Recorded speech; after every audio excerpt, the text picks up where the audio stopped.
कमलेभ्यो नमः। हरिः ओम्।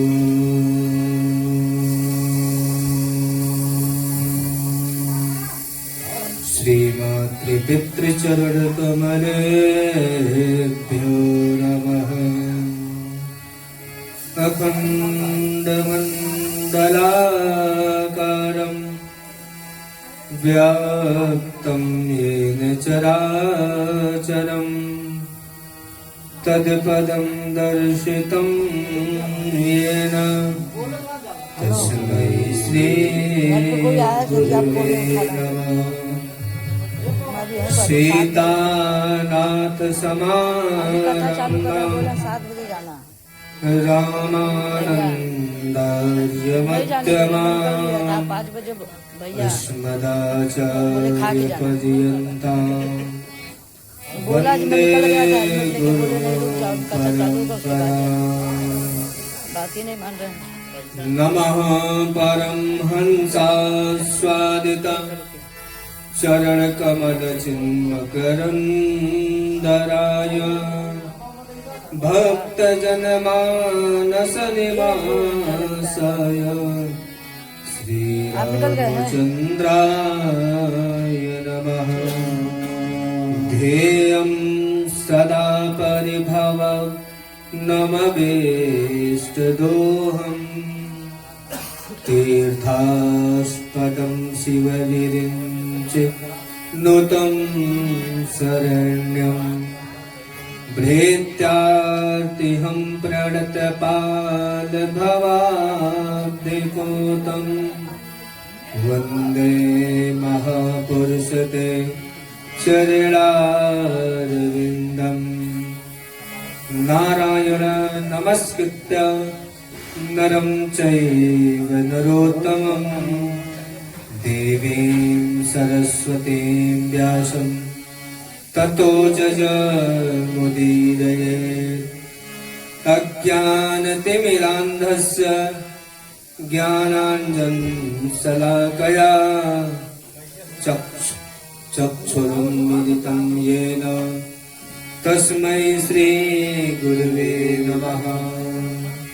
गौराङ्गं रसमयं नित्यं रसाचार्यं रसोत्सुकं श्रीरामहर्षणदेवाख्यं सद्गुरुं प्रणमाम्यहम्।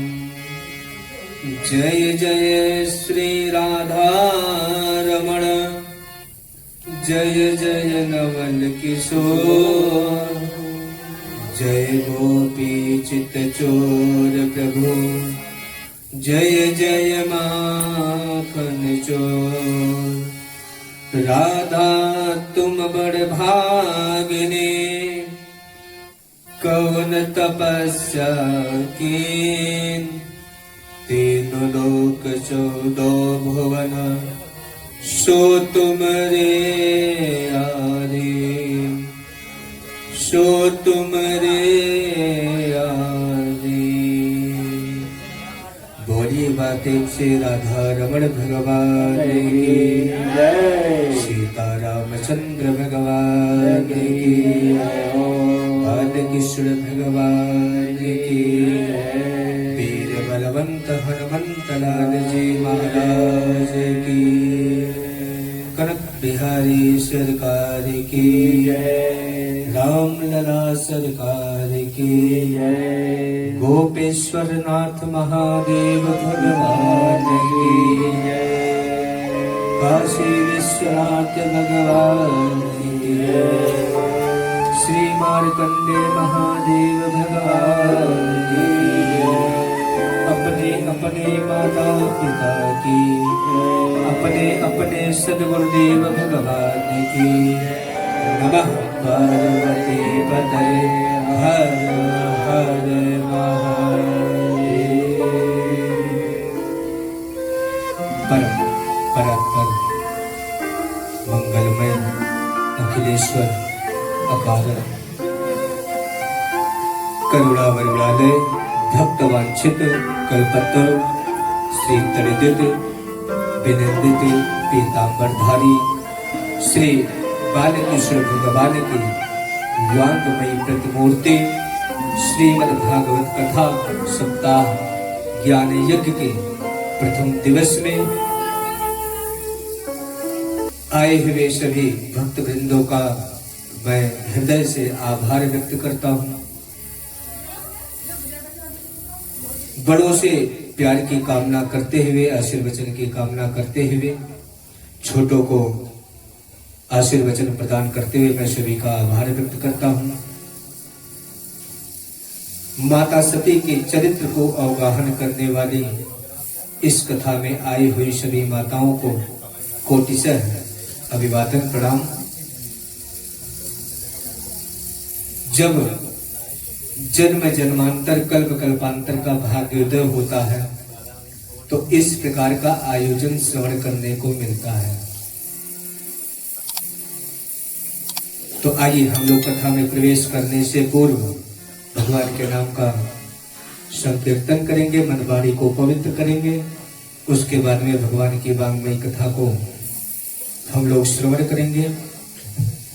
सीताराम सीताराम सीताराम गाइए, सीताराम सीताराम सीताराम गाइए, सीताराम सीताराम सीताराम गाइए, सीताराम सीताराम सीताराम गाइए, राधे श्याम राधे श्याम राधे श्याम गाइए, राधे श्याम राधे श्याम राधे श्याम गाइए, राधे श्याम राधे श्याम राधे श्याम गाइए, राधे श्याम राधे श्याम राधे श्याम गाइए, सीता सीता सीता सीताराम गाइए, सीता सीता सीता सीताराम गाइए, सीताराम गाइए, राधे श्याम गाइए, सीताराम गाइए, राधे श्याम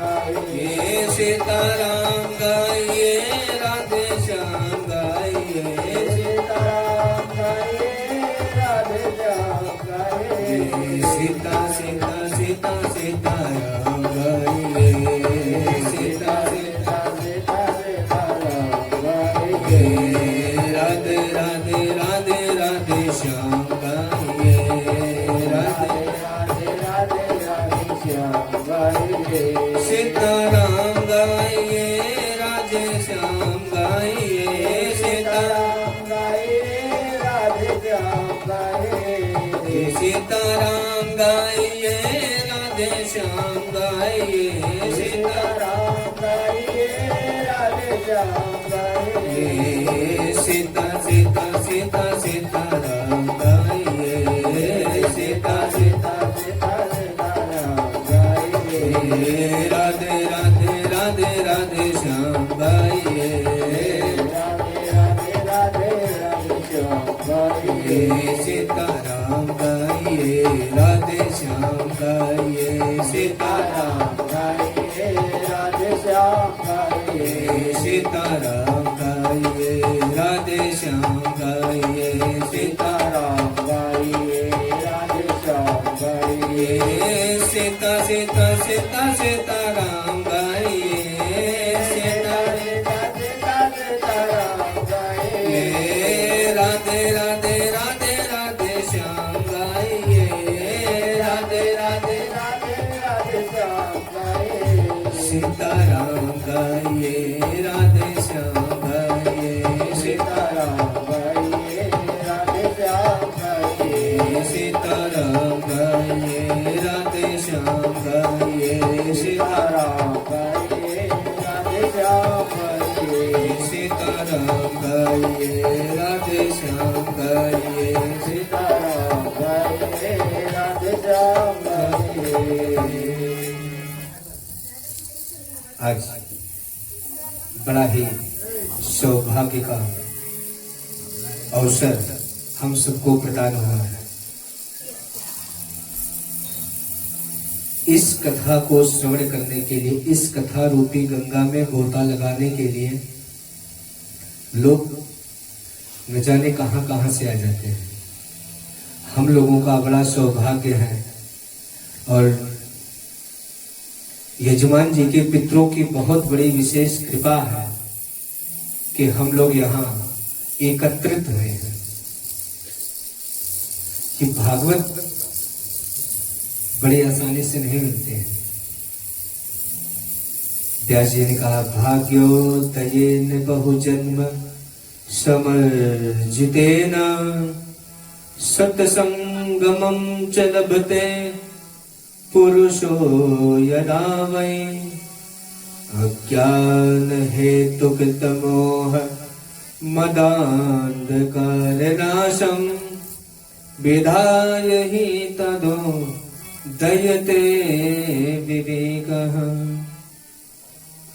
एक जन्म का नहीं, भाग्योदयेन बहुजन्म, न जाने कितने जन्मों का पुण्य जब इकट्ठा होता है तब हम लोगों का भाग्य उदय होता है। और जब भाग्य उदय होता है तो श्रीमद् भागवत कथा में पहुंचने की रुचि होती है। अगर जब तक भगवान की कृपा नहीं होगी तब तक हम आप ऐसे आयोजन में नहीं इकट्ठा हो पाते हैं। ऐसे परम सुंदर अनुष्ठान का भक्तिपूर्ण प्रारंभ करना या अनुष्ठान को मन में ठानना, अगर ऐसा भाव आ रहा है तो तुरंत हम जान जाएं कि गोविंद की हमारे ऊपर बहुत बड़ी कृपा होने वाली है। केवल सद्विचार आने से भागवत की कथा कोई मनोरंजन का साधन नहीं है। इसको मनोरंजन की दृष्टि से नहीं श्रवण करना चाहिए। आज संगीत साथ में चल रहा है, आज संगीत का प्रादुर्भाव हो गया। संगीत पहले भी था लेकिन धर्म के पक्ष में था। आज जहां देखो वहीं बजने चालू हो गया। छोटा सा तो भागवत की कथा मनोरंजन का साधन नहीं है, भागवत की कथा मोक्ष का साधन है। जो इसको मनोरंजन की दृष्टि से श्रवण करते हैं या मनोरंजन समझ करके ऐसी सभा में उनका आगमन होता है तो वो समझ लीजिए वो अपराध करते हैं।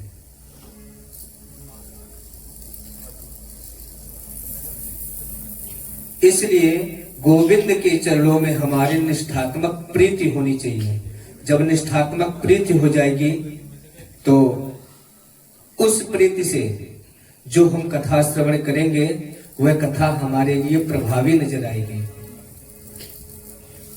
अभी ब्रह्मलीन हो गए महाराज जी, वृंदावन के बहुत ही सरल संत थे पागलदास जी।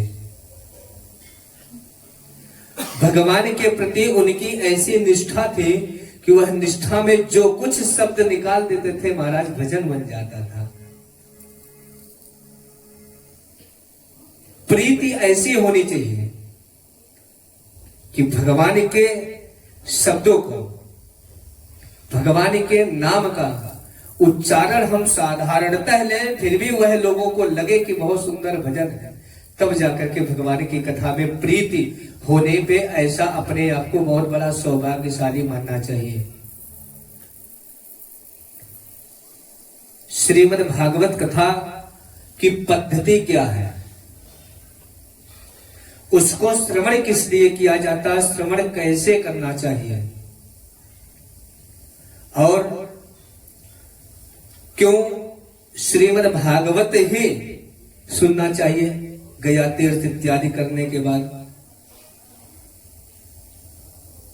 इन बातों का जिसमें शुद्ध विवेचन किया जाए, हम उसे क्या कहते हैं, महात्म्य।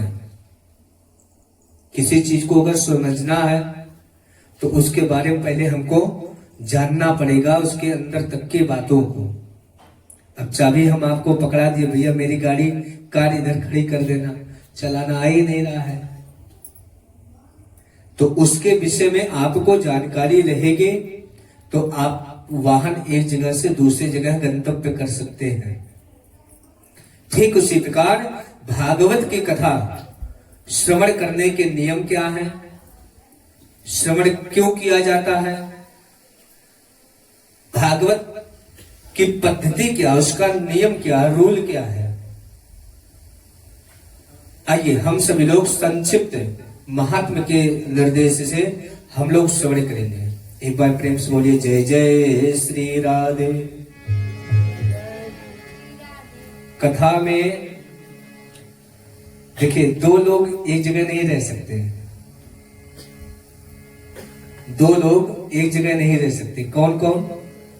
अगर एक जगह रहेंगे तो चुप नहीं बैठ सकते। पहली बात तो कथा में लोग कोई सोचे कि हम आसानी से शांति से बैठ जाए तो बैठ नहीं पाएंगे। लक्ष्मी और सरस्वती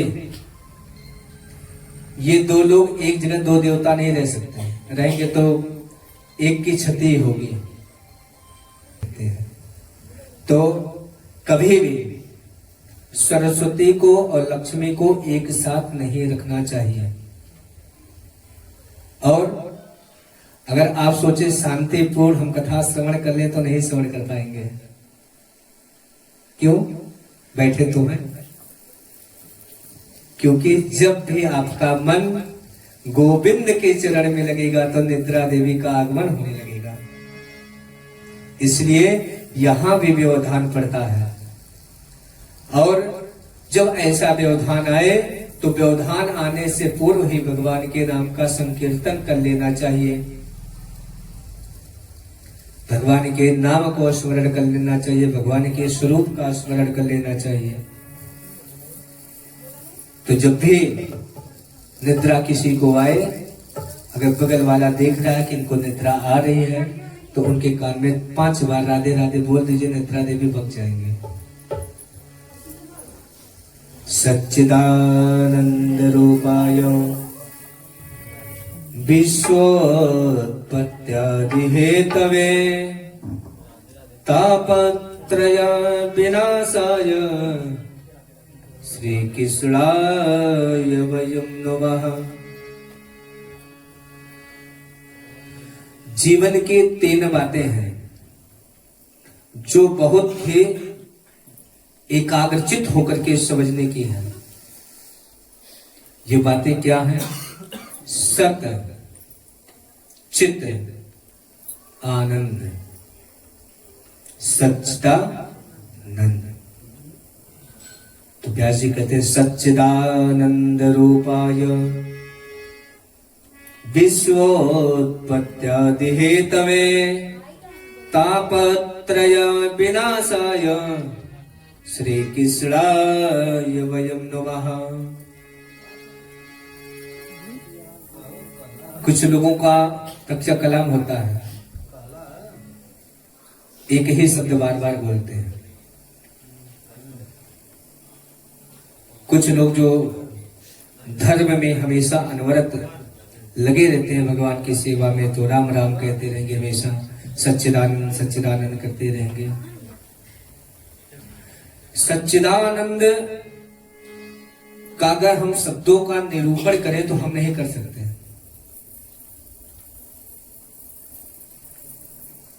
जो पहले सत्य था, मध्य में सत्य है और अंत में सत्य ही रहेगा।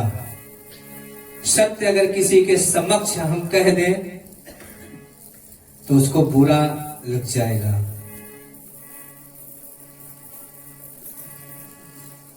अभी हम कहेंगे राम नाम सत्य है, राम नाम सत्य है, तो कुछ लोग इसको श्रवण करेंगे कि महाराज जी पगला गए हैं, महाराज जी पगला गए हैं। व्यास मंच पे बैठ के कह रहे हैं राम नाम सत्य है, राम नाम सत्य है। क्या सत्य है अगर राम का नाम नहीं सत्य तो? लेकिन यही राम नाम सत्य के किसी की यात्रा में हम कह दें राम नाम सत्य है, लोग कहेंगे भाई वो भी हमारे साथ ही था।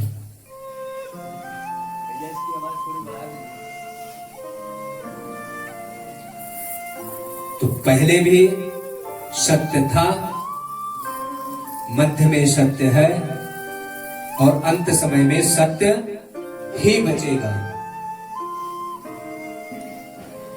उसी सत्य को हम क्या कहते हैं? सत्य। दूसरी बात चित्त। चित्त का मतलब अंतःकरण। लोग कहते हैं ना कि आप हमारे चित्त से उतर गए, अच्छे नहीं है। तो चित्त का मतलब अंतःकरण। चित्त माने प्रकाश। भाई आप बुरे हैं, हमने पहचाना, हमारे अंदर प्रकाश हुआ, आप बुरे हैं, तो हम आपके साथ संबंध त्याग देंगे। तो सत्य का मतलब सत्य और चित्त का मतलब प्रकाश। यानी हम लोग अगर कुछ किसी चीज की आवश्यकता पड़ेगी, जैसे भी हमने कहा ना, बहुत अंधेरा, थोड़ा लाइट वाइट लग जाए तो बैठे कथा श्रवण हो सबके समक्ष। अगर विद्यार्थी जीवन में जो है उनको पढ़ना है तो प्रकाश की आवश्यकता पड़ेगी। यानी कि चित्त के बिना, प्रकाश के बिना हम कुछ नहीं कर सकते। पढ़ना है, बल्ब जलाएंगे, ट्यूबलाइट जलाएंगे, पहले लालटेन रहता था, मिट्टी के तेल का दीपक लोग बनाते थे प्रकाश लेने के लिए। प्रकाश की जरूरत सबको पड़ती है, इसलिए चित्त को हमेशा स्वच्छ रखना चाहिए। तीसरी बात है आनंद। आनंद की परिभाषा शास्त्रों में बड़े ही सुंदर रूपों में वर्णित की गई है। आनंद क्या है? आनंद क्या है? डल्लभ के गद्दे पे सोना आनंद है?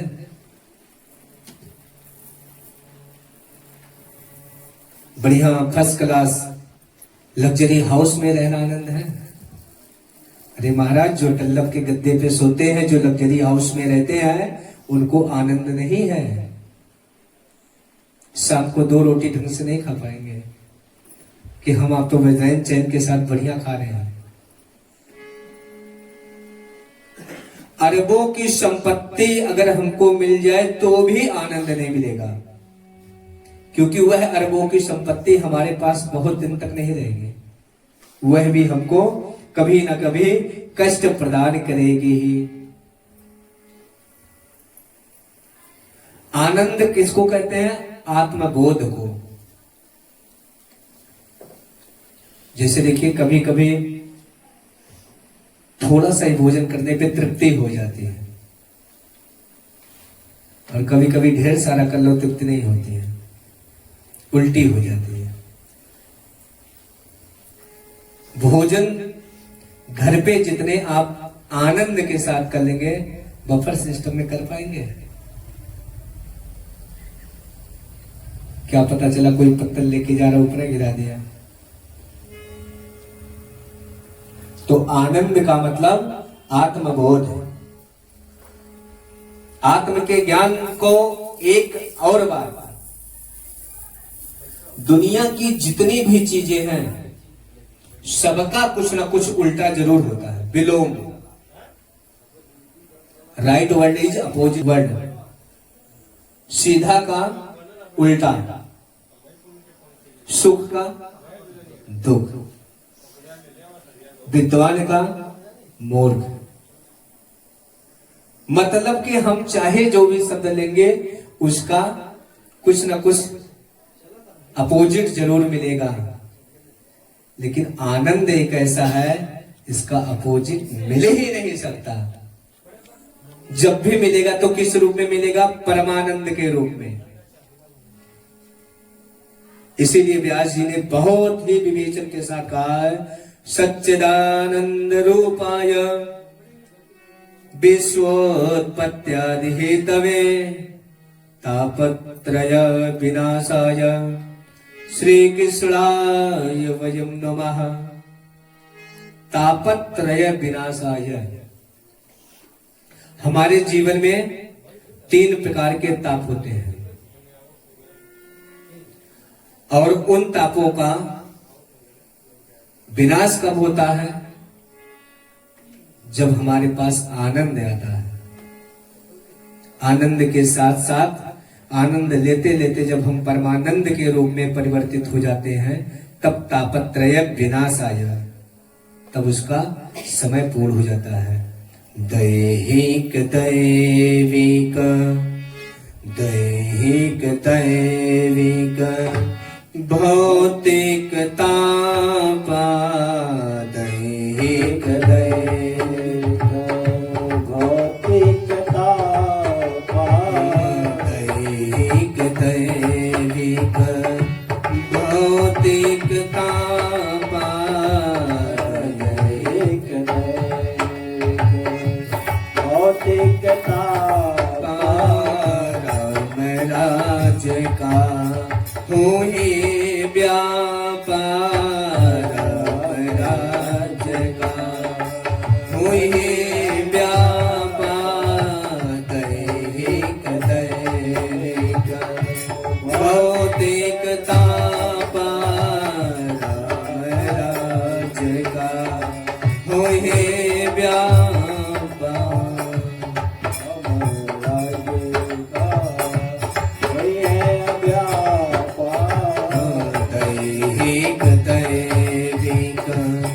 भौतिक तापा, दैहिक दैविक भौतिक तापा, राम राज का होहि व्यापार, राम राज का होहि व्यापार,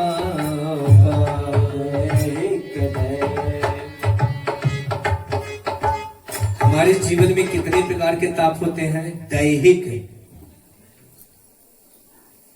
दैहिक का मतलब जैसे बचपन से लेकर के 50 वर्ष तक हम ठीक ठाक थे, लेकिन जैसे ही 50वां वर्ष क्रॉस किया निकला, तैसे दैहिक शारीरिक ताप। अभी हम काशी में थे, कल आए हैं काशी से, कार्यक्रम चल रहा था, तो यजमान जी की पत्नी ने कहा, महाराज जी इनकी नौकरी जो है, ये रिटायर हो गए थे, फिर भी सरकार इनसे नौकरी करवा रहा है और इनको कुछ नहीं होता, और हम 10 साल से शुगर से परेशान हैं, 10 साल से ब्लड प्रेशर से परेशान हैं। क्या है? ये दैहिक ताप है, ये प्रारब्ध है। ये मत सोचिए कि हम इस जन्म में खूब भजन कर रहे हैं, खूब भक्ति कर रहे हैं भगवान की, तो हमको कष्ट क्यों मिल रहा है? नहीं नहीं, जो आपने किया है ना उसमें बटेगा, उसमें बटेगा। प्रॉपर्टी जो आपकी है ना, भजन की प्रॉपर्टी, वो बटेगी, और जो कुछ अंश थोड़ा बचेगा वो आपको आगे चलकर मिलेगा। तो दैहिक दैविक अकारण कष्ट प्राप्त करना, जैसे अभी गुरु जी बता रहे थे, सुबह आ रहे थे, माई ऐसा किसी के साथ ना करें। एक एक्सीडेंट हो गया था, लोग घाट से आ रहे थे, छठ पूजा घाट से, अब किसी का एक्सीडेंट हो गया, शायद माँ बेटे थे कि पति पत्नी थे। अब लोग क्या कहेंगे उनके घर वाले, छठ पूजा हमरे नाश है, छठ पूजा दिन माई गए लाने। नहीं, ऐसा कदापि नहीं सोचना चाहिए। अगर हम आप थोड़े से विवेक वाले होंगे ना, तो ऐसा कदापि नहीं सोचेंगे।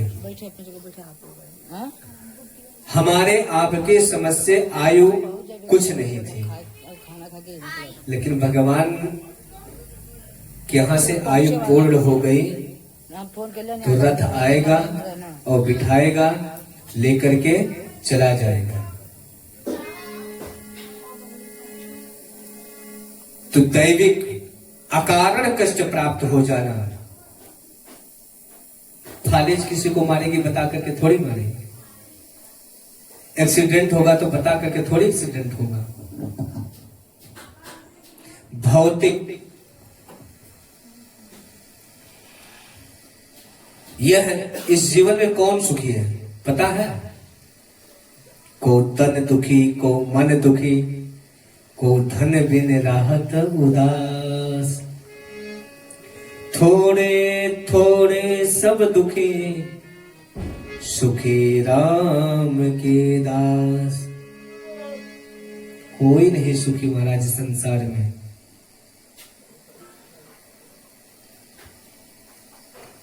देखा जाए तो एक दूसरे की नजर में सब सुखी हैं, लेकिन अगर अपने अंतःकरण में देखा जाए तो सब दुखी है। कोई तन दुखी, कोई शरीर से दुखी है, कोई मन दुखी, किसी की संतान बिगड़ गई, कोई धन बिन रहत उदास। किसी के पास धन नहीं, अपने बच्चे को अच्छा संस्कार शिक्षा नहीं दे पा रहा है, उसको उस बात का कष्ट है। इसीलिए थोड़े थोड़े सब दुखी हैं और सुखी राम के दास। लेकिन आज के समय में राम का दास कौन है? कोई नहीं है। जितने संत महात्माओं को देख लो महाराज, बढ़िया फर्स्ट क्लास, एक एक कमरे में 2-2 एसी लगे हैं, बढ़िया 10 करोड़ 15 करोड़ की गाड़ियों में चल रहे हैं। ये जो साधु दिखाई पड़ते हैं, संत महात्मा जो दिखाई पड़ते हैं ना, ये कहना तो नहीं चाहिए, हमको बहुत पीड़ा होती है। अभी पीछे श्रावण पूर्णिमा पड़ा था, तो हम श्रावणी करने के लिए सरजू जी गए। गुरुदेव भगवान के सानिध्य में वही श्रावणी होता है। तो एक बेचारा, देखिए कभी भी जो सही सलामत हो उसको 1 रुपया नहीं देना चाहिए, उसको 1 रुपया कदापि नहीं देना चाहिए। पहली बात तो धन किसी को देना ही नहीं चाहिए। हम आप 1 रुपया दे दिए ना, उस 1 रुपए का दुरुपयोग भी हो सकता है, उस 1 रुपए का सदुपयोग भी हो सकता है। मान लीजिए आपने दया खा करके दे दिया किसी भिखारी को, और वह 1 रुपया ले जाकर के कहीं बुरी जगह लगा दे, मद्य में लगा दे, इत्यादि किसी नशीली पदार्थों में लगा दे, तो आपका धन कहाँ गया? निरर्थक हो गया, वह 1 रुपया दान दिया हुआ। इसलिए कभी भी कोई असहाय दिखे तो उस असहाय को आप सामग्री प्रदान कीजिए। प्रायः होता है बाहर निकलने बाद में 10 रुपया दे दीजिए, कुछ खा ले। नहीं, हम पैसा नहीं देंगे, आइए क्या खाना आपको, चलिए खा लीजिए। उससे उसकी आत्मा भले नहीं वो संतुष्ट है, लेकिन उसकी आत्मा संतुष्ट होगी जरूर, और जब होगी तो उस आत्मा से आशीर्वाद ही निकलेगा। इसलिए धन का मंदिर में भी लोग ले जाते हैं। हाँ, अगर हमको पूर्ण विश्वास है कि हम मंदिर में धन चढ़ा रहे हैं और इस धन का उपयोग होगा तभी चढ़ाइएगा मंदिर में भी धन। क्योंकि भाई मंदिर का पैसा मंदिर में तो लगेगा नहीं, न जाने कितने धन आ रहे हैं, करोड़ों अरबों खरबों आ रहे हैं मंदिरों में। आ रहे हैं कि नहीं आ रहे हैं? देख लीजिए तिरुपति बालाजी, राम जी के दरबार में देख लीजिए, धन की कोई कमी है? अरे भगवान को धन चाहिए, भगवान को भाव चाहिए। भाव को भाव अलख आलस हो, भाव को भाव अलख आलस हो, नाम जपत मंगल राम जपत।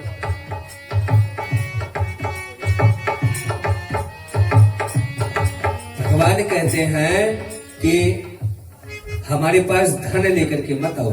कभी किसी भगवान ने कहा आपको सपने में भी आकर के आप धन लेकर के आइए? भगवान से लोग धन की चेष्टा रखते हैं और भगवान आपसे आपके निर्मल भाव की चेष्टा रखते हैं कि निर्मल भाव हो जाए।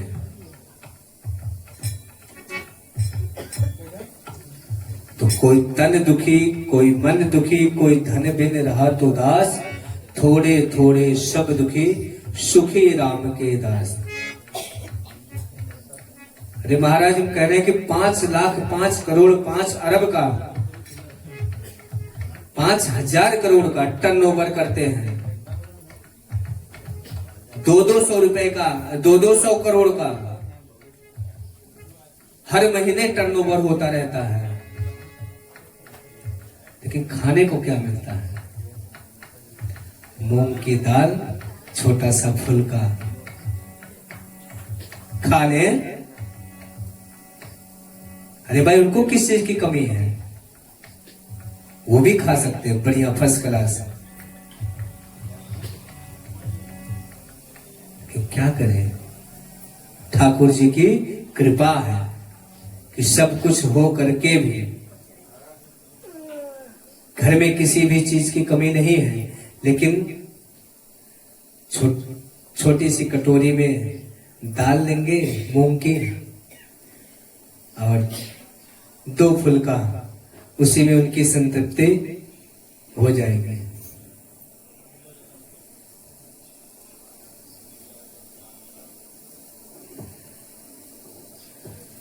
बेचारा मजदूर दिन भर मजदूरी करता है, मजदूर दिन भर मजदूरी करता है।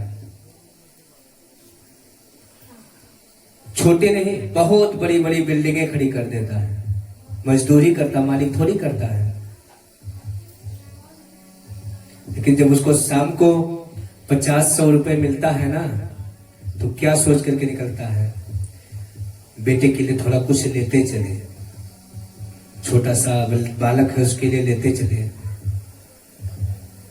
पत्नी के पास सूचना पहुंचाएगा, अब तो फोन का माध्यम हो गया, फोन से क्या कुछ लाना है, प्रसन्नचित्त होकर के।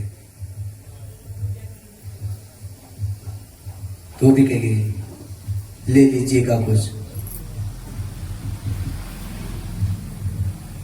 इसलिए कबीर दास जी ने बहुत ही अच्छा दुआ लिखा। कबीरा सब जग निर्धना, धनवंता नहीं कोई, धनवंता सोई जानिए, जाको राम नाम धन होय। धनवंता उसी को समझना चाहिए जिसके यहां राम नाम रूपी अमृत बरसता हो।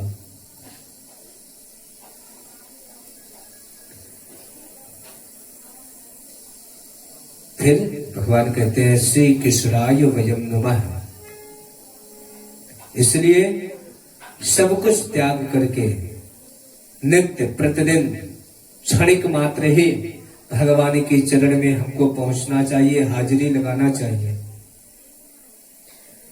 प्राय है आप सुबह उठिए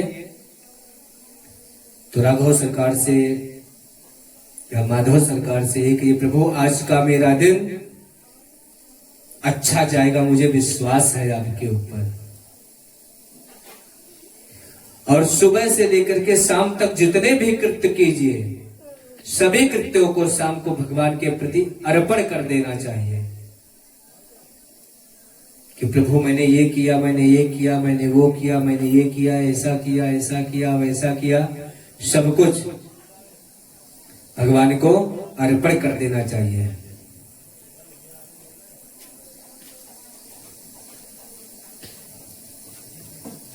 आदरणीय सुखदेव जी का वंदन किया जिन आचार्य सुखदेव जी के जन्म लेते ही संन्यास ग्रहण किया, सीधे वन की ओर चले गए।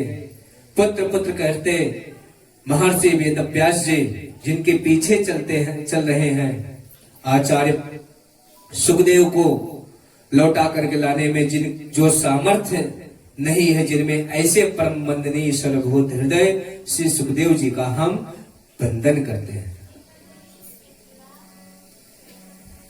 जैसे हम पवित्र भूमि पर बैठ करके कथा श्रवण करने के लिए एकत्रित होते हैं, ऐसे ही पुराणों की विद्या के लिए परम एकांत परम शांति का स्थान जो है उसे कहते हैं नैमिषारण्य। अच्छा देखिए, जो भी कथाएं होती हैं नैमिषारण्य का नाम जरूर आता है,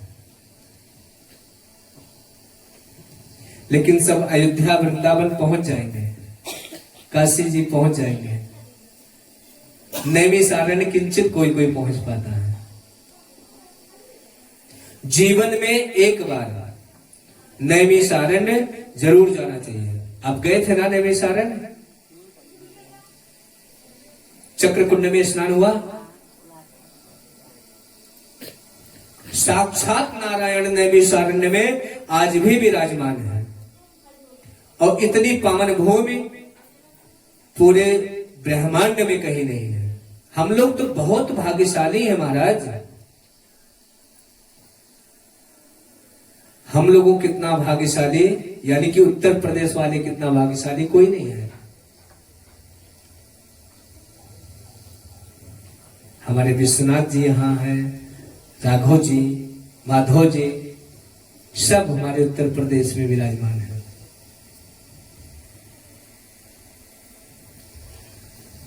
नैमिषारण्य में 88,000 संतजन वहां विराजमान है और वे सभी गृहस्थ ऋषि संत हैं। उन्हें हम लोग शौनक आदि ऋषि कहते हैं, जिनकी बड़ी बड़ी लंबी जटाएं हैं। कोई 1,000 वर्ष का, कोई 10,000 वर्ष का, कोई 1,00,000 वर्ष का। किसी की उम्र का कोई भी अंदाजा वहां पर नहीं है। सतयुग, द्वापर युग, त्रेता युग,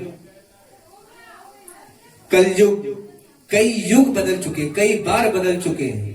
ऐसे ऐसे संत, ऐसे ऐसे महात्मा नैमिषारण्य में एक दिन नित्य नैमित्तिक अपने नित्य कर्म से निवृत्त होकर के प्रातः काल जब बैठे थे, बस उन संतों की मंडली में ये मानव की सबसे बड़ी भ्रांति है कि वो चिंता ज्यादा करता है, चिंतन नहीं करता। देवता लोग कहते हैं कि पुनरपि जन्मम पुनरपि मरणम पुनरपि जन्म